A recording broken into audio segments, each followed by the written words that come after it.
Hey, what's up guys? Jason here, and we're going to make a video today, a new segment called Interviews with Pros.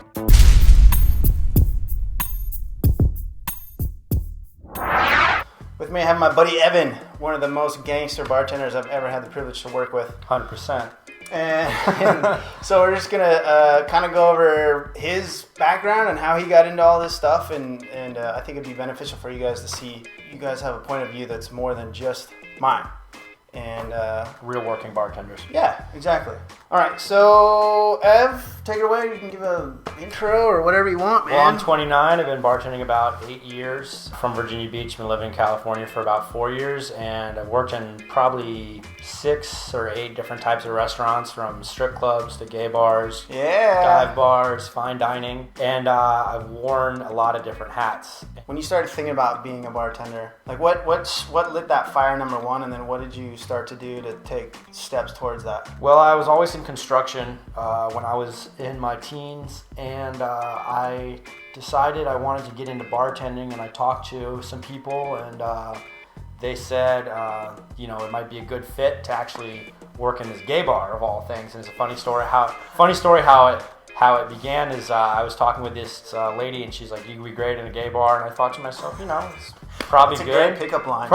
You look great at a gay bar. If you, so she said, you should get a job there. I've heard people make bank at this one particular place, and it just so happened that I ran into this guy that I had kind of known, and he happened to work there, which I found out, and I said, "Can you get me an interview?" I lied during the interview process and said I had experience bartending, memorized some drink recipes, and do what you got to do. They say, it's okay. Fake it till you make it. Exactly. So I think people picked up on it, the fact that I didn't have any experience right away, but I thought to myself, how hard can it be? It's pouring drinks. Right. And obviously there's a learning curve, but it really comes down to you're making drinks, and it's more about people socializing. It really comes down to personality more than it does to technique. So anybody that's approaching the craft, don't be afraid that you don't know how to make the some fancy weird whatever hell drink. Yeah, some crazy drink. Or don't worry about recipes right off the bat. Just worry about being approachable, and I can't stress that enough. So you were flying for a while by the seat of your pants. One of the things that a lot of people think is that you have to know like 200 drinks. Right.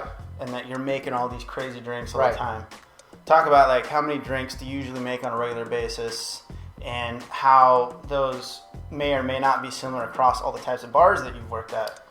A lot of it just comes down to repetition as far as what kind of bar you're at. For example, if you work in a dive bar, you're probably going to hear a lot of Long Islands, margaritas, Jack and Coke. You're going to hear 2-part self-explanatory drinks.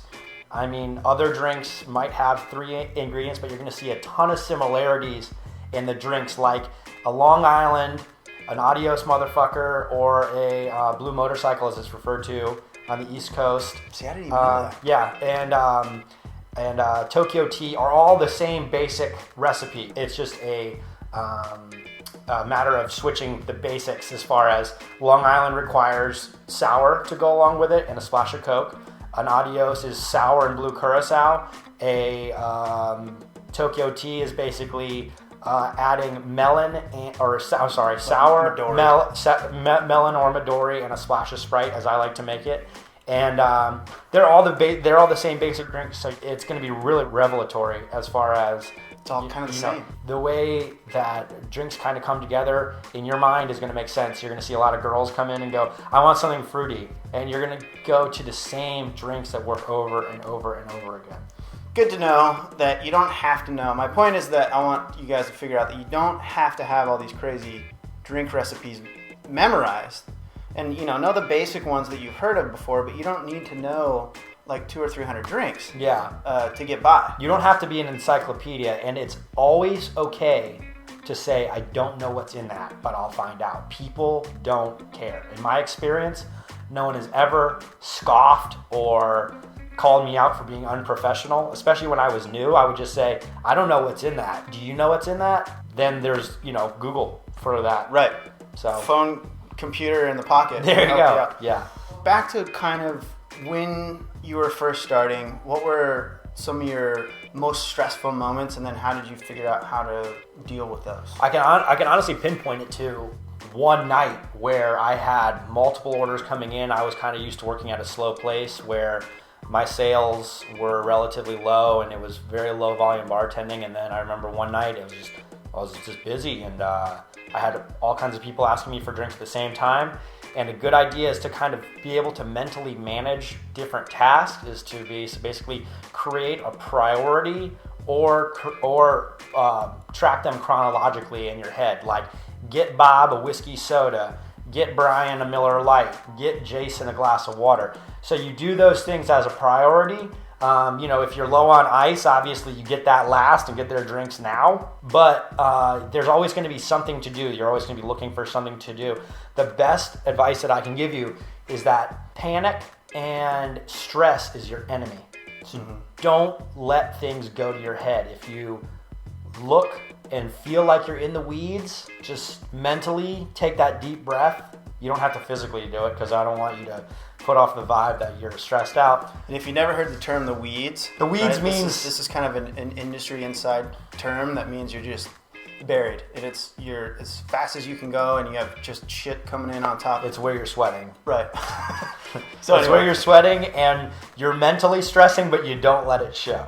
Right. So I would say the best advice that I can give, and I've told this to new bartenders over and over and over again, is do not let stress become a factor. Right. And if you haven't seen, I have that video of working busy Friday, Saturday nights. There's a couple good tips and kind of how to handle that stuff. So make sure you check that out if you haven't. All right, last thing. So we're starting to get long on this. Yeah. Give me the most scandalous story of shit that you've seen go down. And this could be you. If you could change the names if it was you. But what's some shenanigans? What's the crazy story of one night I was bartending for a guy that I hadn't seen in years, since middle school actually. And he came in, he's like, "Hey Evan, what's up? I'm like, "Hey man, how you doing?" And you could tell he was a little already kind of drunk, or a little bit in the bag. And 20 minutes later, this guy comes up to me and he goes, "Hey, this dude straight up went over to this girl and grabbed her vagina." And I'm like, "What?" I'm like, point him out. Is that how he said it?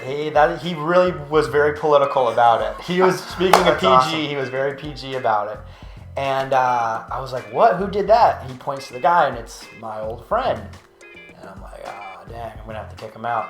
So I talked to my coworker, and I say, "Hey, man, we got to get this guy out of here. He just grabbed this chick's pussy." And that's probably exactly what Evan said. And it really was. It was probably worse than that. I probably said something way worse.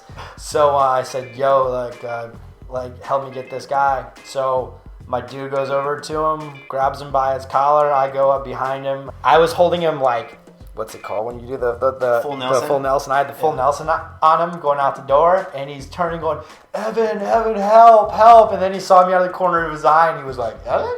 Because I was the one kicking him. He was asking for your help. Yeah, I was like, I'm gonna help your ass out the door, man.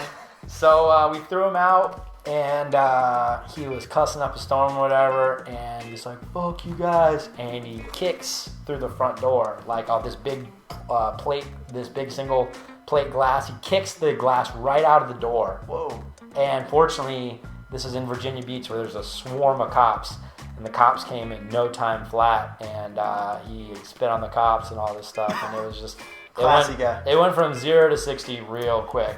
Vagina grab to cop spit in a matter of minutes. So he was having a really good. He was having a really good night. He was drunk and on that high, and then next thing you know, he definitely went to jail. No question, went to jail. Caught a couple cases. Oh shit! So yeah, it's tough for him. But that was I'll never forget that, man. And I will leave the name out. If you're watching, then you know who you are. Being called out, son, buddy. Right on. All right, cool. Well, we'll wrap it at that. Thank you very much, Ed. Appreciate the time coming down. That was rad. That was a good start. Thank you guys. Set the standard high for doing these in the future. So let me know what you guys think. If you got any questions for me, any questions for Ev, feel free, write them in the comments and whatnot, and we'll make sure that we answer them for you. All right, so that's it for now. Make sure you guys spread the word and subscribe if you like this stuff. And I'll see you next time. Peace.